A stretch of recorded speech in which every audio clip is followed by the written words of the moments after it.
Good morning students.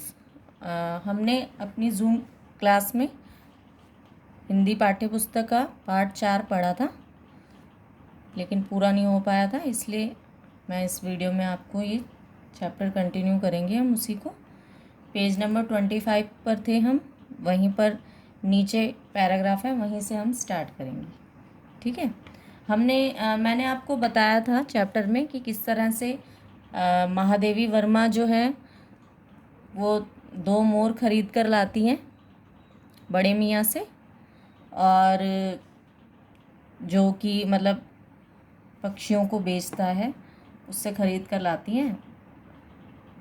और वो किस तरह से मोर जो है, मोरों के आने से उन्होंने और भी पक्षी रखे हुए थे अपने पास महादेवी वर्मा ने, और जब वो उनके साथ मोरों को रखती हैं तो लोग मतलब वो सारे पक्षी उनको किस तरह से देखते हैं, कैसे उनके आसपास इकट्ठे हो जाते हैं दोनों मोर मोरनी के आसपास, ये यहाँ तक मैंने आपको बता दिया था। अब हम पढ़ेंगे कि जो वो मोर के बच्चे थे, आगे हम पढ़ेंगे बड़े हो गए हैं तो उनमें क्या क्या परिवर्तन हुआ। मोर के सिर की कलगी और सघन, ऊंची तथा चमकीली हो गई। जो मोर था उसकी कलगी थी, मोर के सिर के ऊपर जो 3 ऐसे लगे होते हैं ना एंटीना की तरह, उसे कलगी कहते हैं। तो वो और सघन यानी बहुत गहरी हो गई थी, डार्क हो गई थी, ऊंची भी हो गई थी और चमकीली भी हो गई थी। जब भी विकास होता है पक्षियों का, उसमें क्या क्या परिवर्तन आता है, मोर के विकास में उसमें क्या परिवर्तन आया कि उसकी कलगी जो थी वो ऊंची हो गई, घनी हो गई, चमकीली हो गई। चोंच और पैनी हो गई, चोंच भी उसकी पैनी हो गई, तेज हो गई। गोल आँखों में नीलमणि की चमक झलकने लगी, मतलब आँखें जो थी उसमें नीलमणि की तरह नीली नीली आँखों की चमक आने लगी। और वो क्या क्या करते थे, गर्दन ऊंची करके देखते थे मोर और मोरनी, और विशेष भंगिमा के साथ उसे नीचा कर दाना चुगते थे। भंगिमा मतलब पोज, एक पोज बनाकर विशेष तरह से उससे दाना चुगते थे। पानी पीते थे, टेढ़ी करके शब्द सुनते थे। ठीक है, अपनी गर्दन को कभी ऊंचा करते थे, फिर उसे नीची करके दाना चुगते थे, फिर पानी पीते थे, फिर टेढ़ी करके कोई भी जैसे सुनाई देती थी आवाज़ तो गर्दन टेढ़ी करके सुनते थे। तो उनकी इन क्रियाओं में जो सुकुमारता और सौंदर्य था, जो कोमलता थी, जो सौंदर्य था, उसका अनुभव देखकर ही किया जा सकता है। उसका अनुभव हमें तभी होता है जब हम उन्हें सामने अपने देखते हैं। गति का चित्र नहीं आंका जा सकता, मतलब कोई भी गतिमान है, कोई चल रहा है या कोई कुछ भी मूवमेंट कर रहा है, उसका हम चित्र नहीं बना सकते, उसको हम देखकर ही पता लगा सकते हैं। ये महादेवी वर्मा बोल रही है। मोरनी का विकास मोर के समान चमत्कारिक तो नहीं हुआ, परंतु अपनी लंबी धूप छाई गर्दन, हवा में चंचल कलगी, श्याम सफेद श्वेत रंग वाले पंख, मंथर गति आदि से वह भी मोर की उपयुक्त साथी होने का प्रमाण देने लगी। मोरनी का मतलब मोर ज़्यादा सुंदर होता है, तो उसका विकास हुआ तो उसमें अपना ही सौंदर्य था, लेकिन मोरनी में इतने रंग नहीं होते हैं, तो इस तरह से मोरनी का विकास इतना चमत्कारिक नहीं होता है। लेकिन क्योंकि वो भी बड़ी हो गई थी, ठीक है ना, तो उसकी गर्दन धूप छाई मतलब काली थोड़ी सांवली सी गर्दन थी, और हवा में ऐसे उसकी भी कलगी चंचल थी, मतलब हिलती थी, और श्याम श्वेत रंग वाले पंख, उसके पंखों का रंग कैसा था, काला और सफ़ेद। मंथर गति यानी धीरे धीरे चलना, इससे ऐसा लगता था कि वो भी मोर की उपयुक्त साथी है, बिल्कुल मोर के लिए सही है। ठीक है ना। आगे महादेवी वर्मा कहती हैं, पेज नंबर 26 पर बताया गया कि नीलाभ ग्रीवा के कारण मोर का नाम रखा गया नीलकंठ। आपने देखा होगा कि मोर की गर्दन जो है वो नीली होती है, तो उसी के कारण मोर का नाम क्या रखा गया, नीलकंठ। और उसकी छाया के समान रहने के कारण मोरनी का नामकरण हुआ राधा। मुझे स्वयं ज्ञात नहीं कि कब नीलकंठ ने अपने आप को चिड़ियाघर के निवासी जीव जंतुओं का सेनापति और संरक्षक नियुक्त कर लिया। लेखिका को पता ही नहीं चला कि कब जो है नीलकंठ जब वहाँ रहने लगा और जानवरों के साथ। देखो इस चित्र में भी दिखाया गया ना कि ये जानवर हैं। इसका जो दृश्य है उसके बारे में मैं आपको बताऊंगी कि इस चित्र में क्या हुआ है। पहले ये पढ़ते हैं कि जो मोरनी थे, मोर जो था वो उनका संरक्षक बन गया था, मतलब उनकी रक्षा करने वाला बन गया था। तो क्या होता था कि सब सुबह सुबह ही खरगोश, कबूतर आदि की सेना को वो इकट्ठा करता और उस जगह पर ले जाता जहाँ पर दाना होता था। ठीक है ना, वहाँ पर वो ले जाता था। मेरे ख्याल से नहीं, इसमें नहीं। और घूम घूम कर रखवाली करता रहता, उन्हें दाने वाली जगह पर ले जाता और घूम घूम कर उनके आसपास घूमता रहता, जैसे कि उनकी रखवाली कर रहा हो। किसी ने कुछ गड़बड़ की नहीं और वह अपने तीखे वंचु प्रहार से उसे दंड देने दौड़ा। जैसे ही कोई गड़बड़, उसे लगता कोई गड़बड़ कर रहा है, शरारत कर रहा है, तो वो अपनी तीखे प्रहार से, वंचु मतलब चोंच के प्रहार से, आक्रमण से उसे दंड भी देता था। ठीक है ना, दंड भी देता था। ये नहीं था कि वो उन्हें प्रेम करता था, दंड भी देता था उन्हें। खरगोश के छोटे और शरीफ बच्चों को वह चोंच से उनके कान पकड़कर ऊपर उठा लेता और जब तब वे चिल्लाने ना लगते अधर में लटकाए रखता। अधर में लटकाना का मतलब है उन्हें वहीं पर ऐसे पकड़ के ही रखता, परेशान ही रखता जब तक वो चिल्लाने ना लगते। तो इस तरह से वो उनको सजा देता था। कभी कभी उसकी पैनी चोंच से खरगोश के बच्चों का कर्णवेद संस्कार हो जाता। कर्णवेद संस्कार का अर्थ है कि जिस तरह से कान छिदवाए जाते हैं बच्चों के, है ना, कानों में छेद किया जाता है ज़्यादातर गर्ल्स के, कि कुछ भी डालने के लिए, आभूषण डाल लें, वो कानों में ज्वेलरी डाल लें।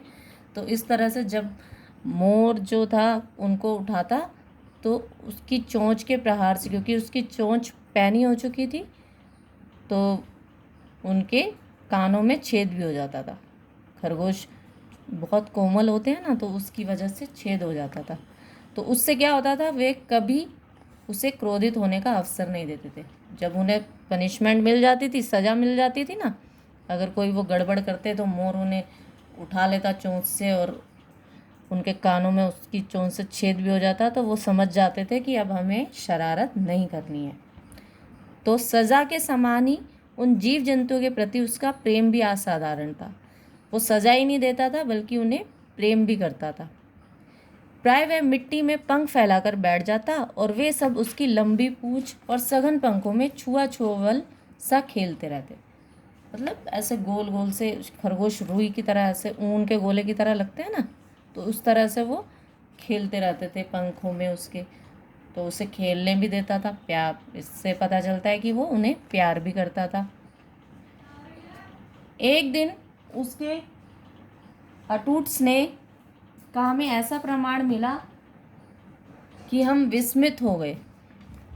एक बार हमें मतलब जैसे बता रहे हैं कि वो प्रेम भी करता है, तो उस प्रेम का प्रमाण एक दिन हमें मिल गया। कैसे मिला वो अभी बताएंगे। ऐसा प्रमाण मिला कि हम हैरान हो गए उसे देखकर। क्या हुआ था कि कभी कभी खरगोश, कबूतर आदि सांप के लिए आकर्षण बन जाते हैं। सांप अगर ऐसे छोटे छोटे जानवरों को देखता है तो वो उन्हें खाना चाहता है। ठीक है ना, तो क्या हुआ कि यदि मतलब जाली लगी हुई थी पानी की पिंजरे में, तो यदि जाली के घर में पानी निकलने के लिए बनी नालियों में से कोई खुली रह जाए, अगर कोई जाली खुली रह जाए तो क्या होता है कि सांप उसमें घुस जाते हैं। तो ऐसे ही किसी दिन हुआ, कोई जाली खुली रह गई और पिंजरे में सांप जाली के भीतर से पहुंच गया। ठीक है, तो सब जीव जंतु भागकर इधर उधर छिप गए। केवल एक शिशु खरगोश सांप की पकड़ में आ गया। जैसे ही उन्होंने देखा कि सांप आया है, सारे जानवर जो थे फटाफट से इधर उधर भागकर छिप गए, लेकिन एक छोटा सा खरगोश जो था वो सांप की पकड़ में आ गया। निगलने के प्रयास में सांप ने उसका आधा पिछला शरीर तो मुंह में दबा रखा था और शेष आधा जो बाहर था उससे चींची का स्वर भी इतना तीव्र नहीं निकल सकता था कि किसी को स्पष्ट सुनाई दे। अब जब सांप ने खरगोश के बच्चे को पीछे से दबा लिया तो बहुत ज़ोर से उसने दबा लिया और छोटा बच्चा था, आधा शरीर उसका सांप के मुंह में था, तो उसकी अगर वो चिल्लाए भी तो इतनी तेज़ नहीं चिल्ला सकता था कि कोई सुन सके उसकी आवाज़।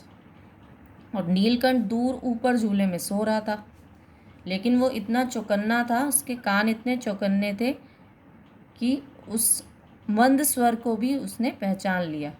उसको पता चल गया कि कोई जो मेरा प्राणी है, मेरा जो जानवर है, वो मुश्किल में है। तो फटाफट से वो वहाँ से उतरता है, पूंछ पंख समेट कर एक पल में नीचे आ जाता है। शायद उसने अपनी सहज चेतना से ही समझ लिया होगा कि सांप के फन पर चोंच मारने से खरगोश भी घायल हो सकता है। अब जब उसने देखा कि सांप के मुंह में है खरगोश, तो उसने अंदाज़ा लगाया कि अगर मैं इसके मुंह के ऊपर, फन के ऊपर चोंच मारूंगा तो उससे तो खरगोश भी घायल हो जाएगा। तो फिर उसने क्या किया, उसने सांप को फन के पास पंजों से दबाया। फन के पास जो मतलब सांप का शरीर था उसे उसने अपने पंजों से दबा लिया और फिर चोंच से इतने प्रहार किए कि वह अधमरा हो गया। इतने ज़्यादा उसको चोंच मारी कि वो बिल्कुल अधमरा सा होके निकला। जब वहाँ से बिल्कुल ही अधमरा हो गया, मरने जैसी हालत में हो गया। और पकड़ ढीला पड़ते ही खरगोश का बच्चा मुंह से निकल तो आया, लेकिन वो अधमरा सा वहीं पड़ा रहा। उसमें इतनी जान नहीं थी कि वो वहाँ से उठकर भाग जाए, तो वहीं वो पड़ा रहा। राधा ने सहायता देने की आवश्यकता नहीं समझी, परंतु अपनी मंद केका से किसी असामान्य घटना की सूचना सब और फैला कर दी। राधा ने ये सब देख रही थी, तो उसे ज़रूरत नहीं महसूस हुई कि राधा, आप जानते हैं ना, मोरनी का नाम था। उसने सोचा कि इससे ज़रूरत नहीं है सहायता की, उसने ऐसी आवश्यकता कोई समझी नहीं। तो लेकिन फिर भी अपनी धीमी धीमी बोली से सबको ये सूचना जो थी वो दे दी। माली पहुंचा, फिर हम सब पहुँचे।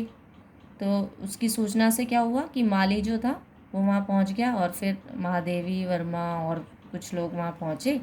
तब तक क्या हुआ था कि नीलकंठ ने सांप के 2 टुकड़े कर दिए थे। तब उस शिशु खरगोश के पास गया और रात भर उसे पंखों के नीचे रखे सेवा करता रहा। सांप को उसने मार दिया था। उसके बाद वो जो शिशु खरगोश था, खरगोश का जो बच्चा था, उसके पास गया और रात भर उसका ध्यान रखता रहा, उसकी रक्षा करता रहा। कार्तिकेय ने अपने युद्ध वाहन के लिए मयूर को क्यों चुना होगा, यह उस पक्षी का रूप और स्वभाव देखकर समझ में आ जाता है। ठीक है ना। आप सभी को पता होगा कि मोर जो है वो कार्तिकेय का वाहन है, तो उसने मोर को क्यों चुना होगा, वो उसके स्वभाव से, उसके रूप से हम समझ सकते हैं।